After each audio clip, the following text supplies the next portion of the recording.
I have a proposal, the properties of which propagate the prospect of proper proportions of appropriate propping problems, propended prophetically by the propulsion of propositional propaganda, the proponents of which probably have the propensity to promote quite precociously.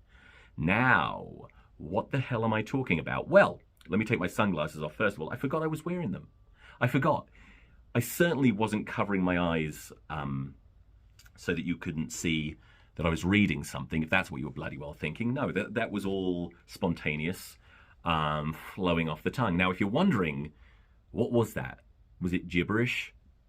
It wasn't gibberish, and you're actually very stupid for even thinking that, because what I was talking about, obviously, was the problem that England has faced for 2 full World Cup cycles now with our scrums. And ultimately, with our props. We have a problem. I'm going to stop doing the whole prop pun thing now, okay? But there's a lot of props I used in there, wasn't there? There's like fucking close to 20, I think. I'm not reading anything. But you've got to give me props for that, right? Do I look really pale? I look really pale, don't I? And it doesn't even look like a beard. I was going to call it a beard. My facial hair looks positively puberous. Is that a word? It's not, but it looks like this pube stuck to my face. I don't want to have this facial hair. I want to shave it off, but my girlfriend likes it for intimate reasons, and that's all it takes. All right, I'll stick with it. Don't judge me for anything. Let's talk about this video. I'm going to try to make sense, but I've got a lot of shit to talk about. I want to make a series of videos about the England squad and what should be done with it. And I thought it makes sense to start with the props, because that is, they prop up the problems. I can't stop. Fuck. They're the biggest problem we have, because for the last 2 World Cups, it's been the scrum that has made us come unstuck, hasn't it? Which isn't surprising when you consider the fact that all of the props in the semi-final at this last World Cup, except for Ellis Genge, were in the last World Cup.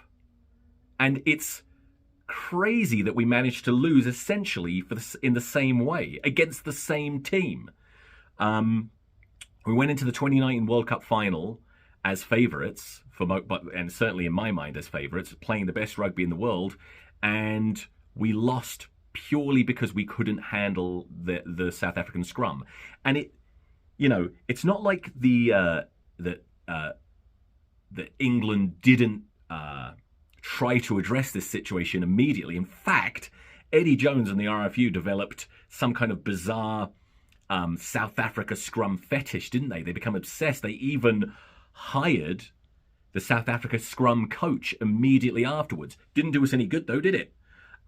Which just goes to show, maybe it's not a coaching issue. I don't think that South African scrum is as good as it is because they're coached well.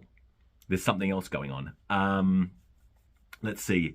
I don't know if it's possible to fix the problem, okay? But I've come up with a few, like a 4-point plan that I think could fix the issue for England, okay?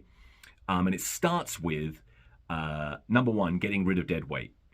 There are players in this squad, like I said, a bunch of these players were at the last World Cup and they're not necessarily better now. Kyle Sinclair, for example, dead weight, shouldn't be there anymore, not good enough anymore. And then we've got to get rid of the kind of props that I think of as, well, they're a luxury we can't afford, right? And I've said a few times this about Bevan Rodd, who I really love.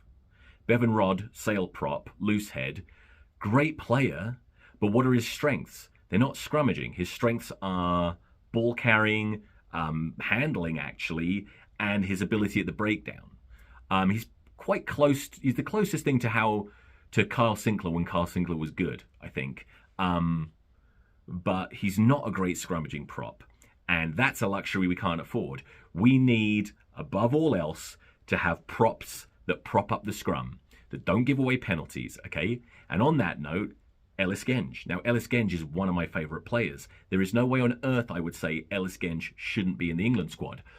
But what I am going to say is that he's possibly playing out of position. And I've said this for years now. And even though it makes perfect sense, people always laugh at me and tell me to shut up, make fun of me, and say I have a small penis. It's not even relevant. And I don't have a small penis. Stop bringing it up all the time. But Ellis Genge would make a great number 8.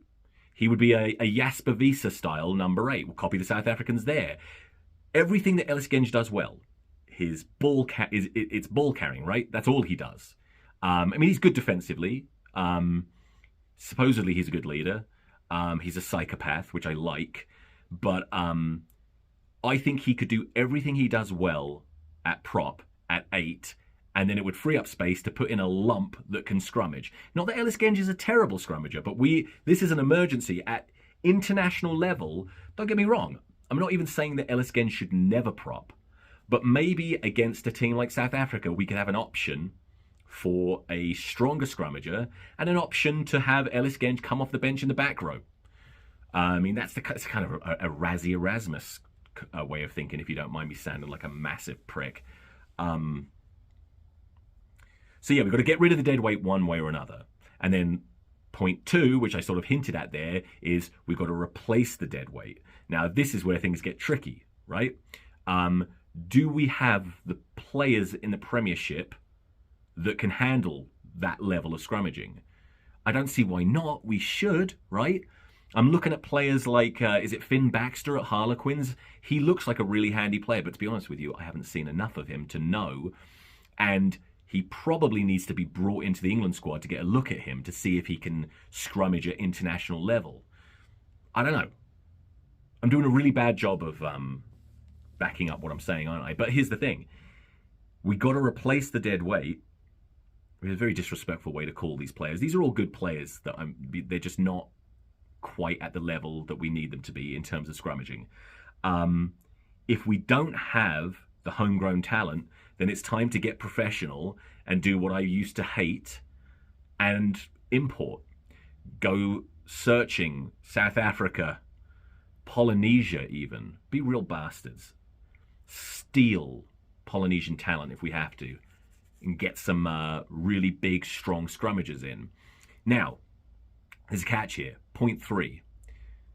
Tactically, mentally, what's going on at those scrums? Because some people would argue that, yeah, we lost to the South African scrum again in this World Cup, but they're a bunch of cheating bastards, right? And most of the scrums that they won penalties for, they were coming in at crazy angles. But here's the thing.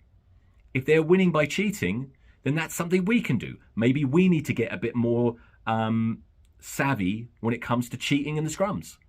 Like, I don't know if that's something that can be coached. I don't know if it's something that we could get away with, but it's definitely, if all else fails, if we are incapable of getting the players to form a competitive scrum against the top scrummaging teams in the world, then we've got to cheat.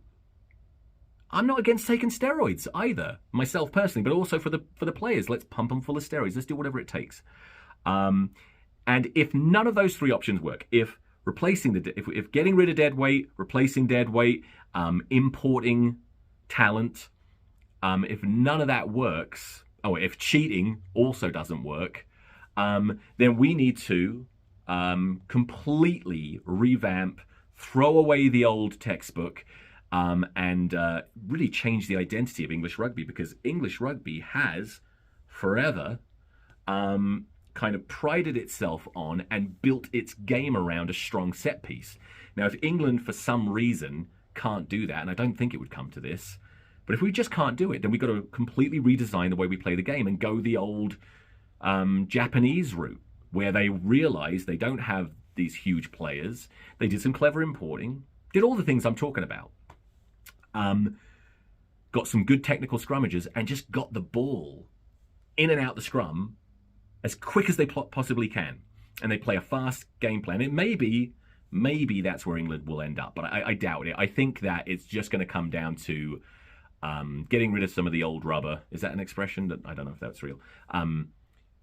getting rid of some of these players that are kind of done now, getting rid of players that have a lot to offer except scrummaging, and just building a really nasty, big, heavy pack with props that kind of, well, props that play like Billy Vunipola, basically don't offer anything, but they weigh a ton.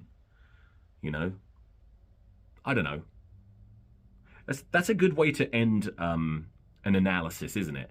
I don't know. I could have saved you the time and said it before I offered all these ideas. How does England solve their scrummaging problem? I don't know. But there you go. Thanks for watching. Do me a favor and like this video even if you didn't. And I mean hit like, don't just say I like this video. That doesn't do me any good whatsoever. Leave a comment if you like, as long as it's positive. And subscribe for Christ's sake. Of course subscribe.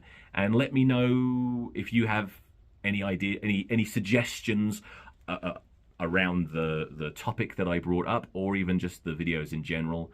Don't say anything about my facial hair, because the lighting is really bad here. If it's darker, there's better angles and lighting where I can look better. Anyway, I'm just babbling now. I'll be back. Bye.